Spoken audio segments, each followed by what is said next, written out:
Okay, well this is either gonna like be genius or the stupidest thing you've ever done. Dude, I used pillows. You heard it, guys. He uses pillows. Oh, stop! Stop! It's fine. Let it fucking pop. Your spoiler is popping off, bro. Oh god.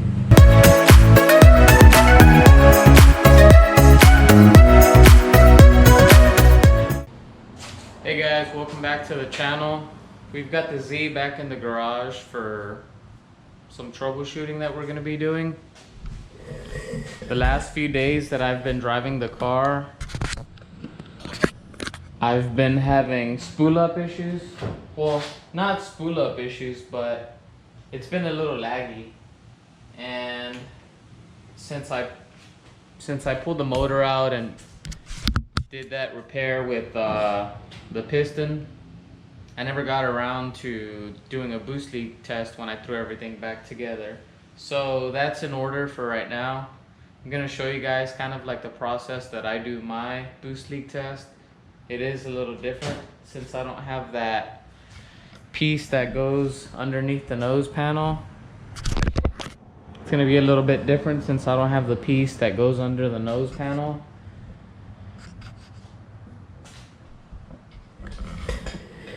So what I did, one of my intakes is right here and the other one is over there on the driver's side. On this side I have just a, I'm not sure if you're gonna be able to see it.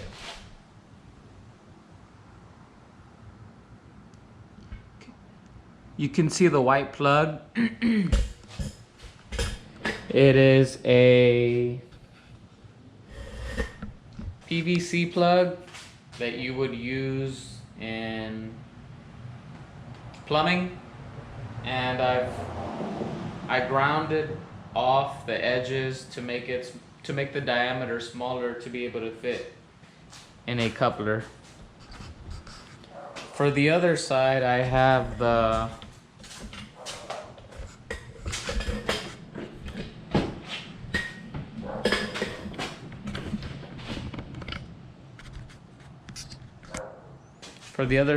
a boost leak tester that you could buy from Z1. It's got the little gauge and the tire nipple on it.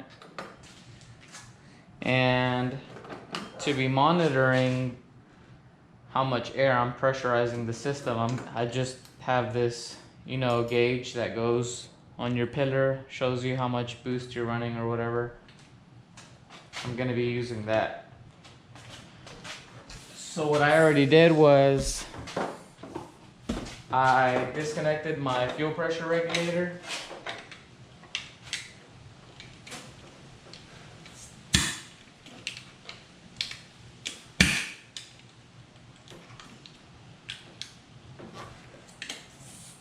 Come on.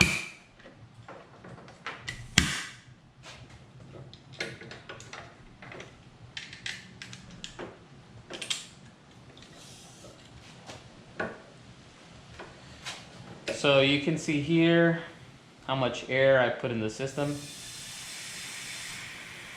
and immediately you can hear a leak towards the back of the intake around the area where the idle air control valve's at.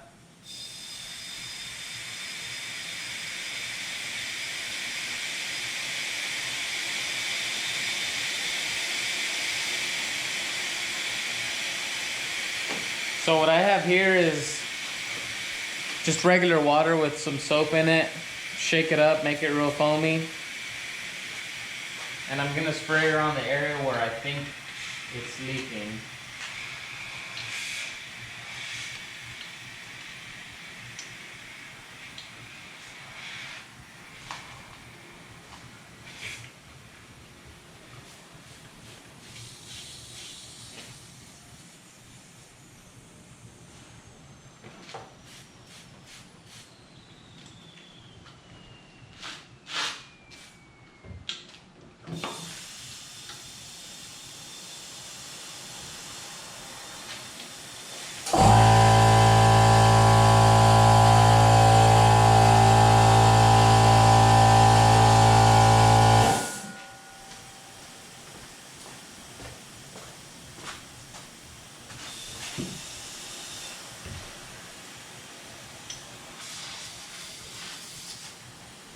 Oh, there it is.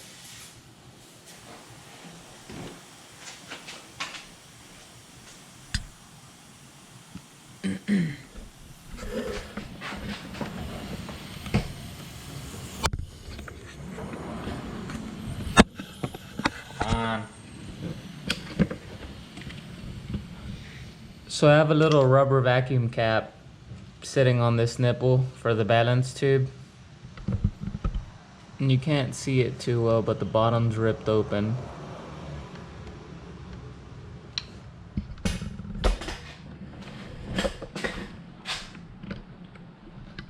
I'm gonna see if I have a replacement and I'm gonna throw it on there. If you guys have a Z, this is pretty much what you need to keep in stock. These little vacuum replacement caps. I normally have like 2 or 3 boxes of these, but I'm out right now, so I need to make a quick little trip to the parts store and pick another one up.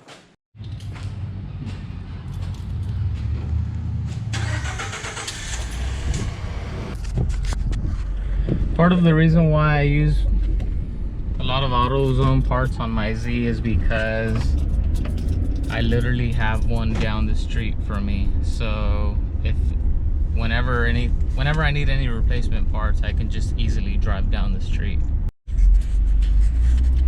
I like this truck. The little turbo noises that it makes are louder than the Z.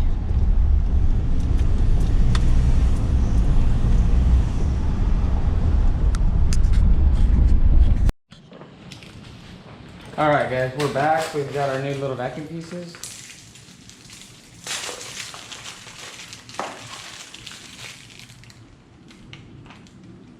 I think it's this one that goes on there.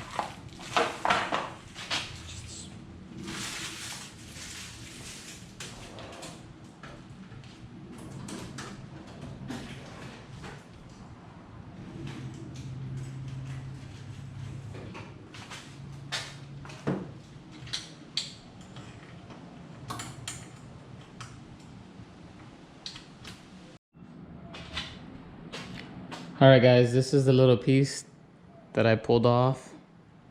You can see it's split open. That's why it's good to boost leak check your cars periodically. I know the way mine feels, so whenever something's wrong or it feels slow or sluggish or whatever, usually I always know what to check.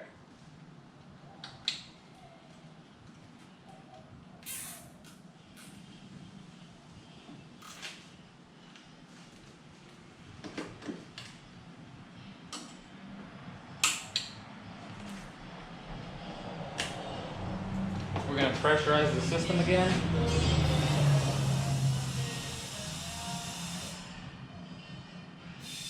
So far I don't hear anything.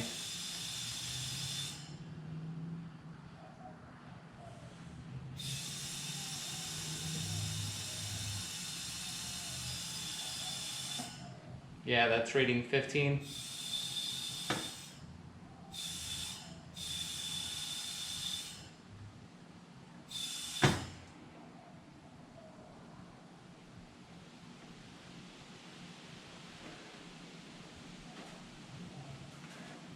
When I do my boost leak tests, I go pretty high. The reason for that is usually I'm running high boost, and the other thing is I'm not concerned with overpressurizing the crankcase and blowing out seals, because my hoses that lead to the intake valve covers are venting to the atmosphere under the car. That is why my pressure drops, because you know, at any given time you have intake valves or exhaust valves that are open and the air escapes through there as well.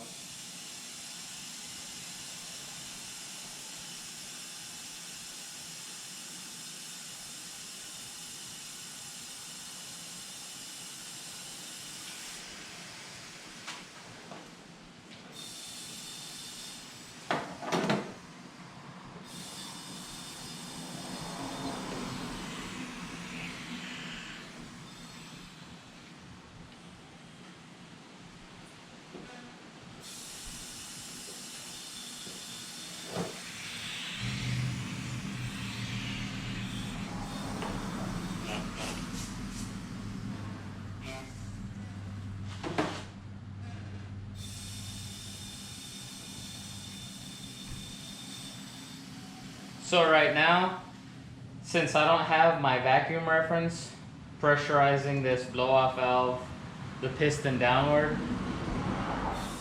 the positive pressure in my piping is overcoming the diaphragm in here, and it's causing it to open up and release air. If this line were connected and I were pressurizing it from the other side, it would remain closed.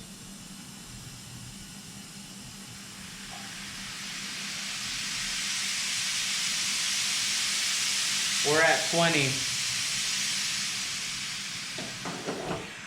And from what I can hear, this appears to be the only place that's leaking, which is, again, normal because we don't have our vacuum reference connected.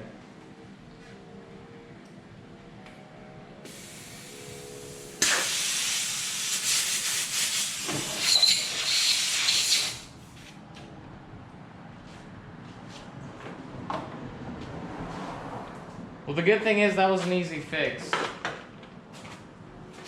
So now I can pretty much take everything back apart, take my plugs off, put my intake back on.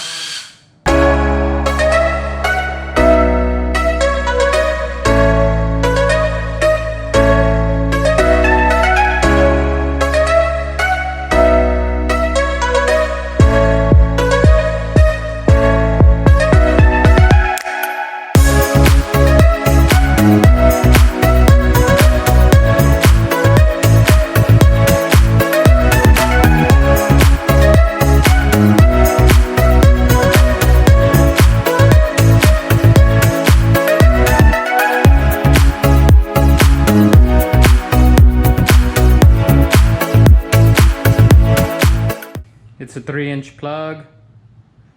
I took a grinder and smoothed the edge, removed some material, and you just have to keep playing with it, taking it on, putting it off, taking it on, putting it off, in order to get a good finish.